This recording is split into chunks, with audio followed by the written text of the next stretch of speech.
జిన్నారం మదర్సాలో ఏం జరిగింది అనేటువంటి విషయంలో ఒక నలుగురం గత వారం రోజులుగా అక్కడ ఏం జరుగుతుంది అనేటువంటి విషయంలో విచారణ జరిపినప్పుడు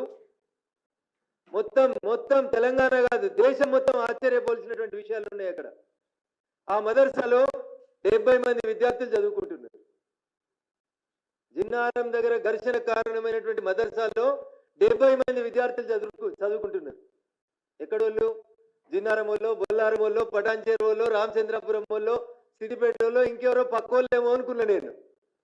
మొత్తం విచారణ చేసి చూస్తే తేలింది ఏంటంటే ఆ 70 మందిలో 65 మంది 70లో 65 మంది పిల్లలు మీది ఏ ఊరు అని అడిగినప్పుడు వాళ్ళ నుంచి వచ్చిన సమాధానం కిషన్ గంజ్ బీహార్ అని చెప్తున్నారు. వాళ్ళు దయించి సభ్య సమాజం హిందువులు మొత్తం ఆలోచించాలి.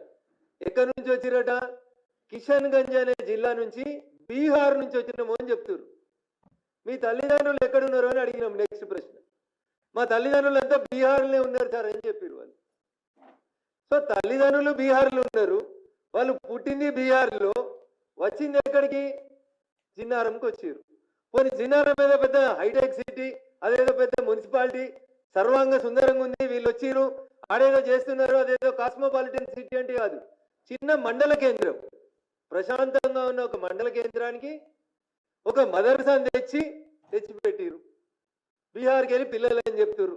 మాకు అనుమానం ఉంది అది కిషన్ గంజ్ కాదు, బీహార్ కాదు. Kishanganj is adjacent to Bangladesh. బంగ్లాదేశ్కి కిషన్ గంజ్కి మధ్యలో బార్డర్ ఉంటుంది, గీత. వీళ్ళంతా పేరు కిషన్ గంజ్ అని చెప్తారు కానీ వీళ్ళ దగ్గర ఒక ఆధారం కానీ తల్లిదండ్రుల గురించి కానీ వాళ్ళు సరైన సమాచారం చెప్తలేరు. బహుశా ఈ మదర్సాలో ఉన్న 65 మంది కూడా బంగ్లాదేశ్ నుంచి వచ్చి జిన్నారంలో శిక్షణ పొందుతున్నట్టు నాకు అనుమానంగా ఉంది.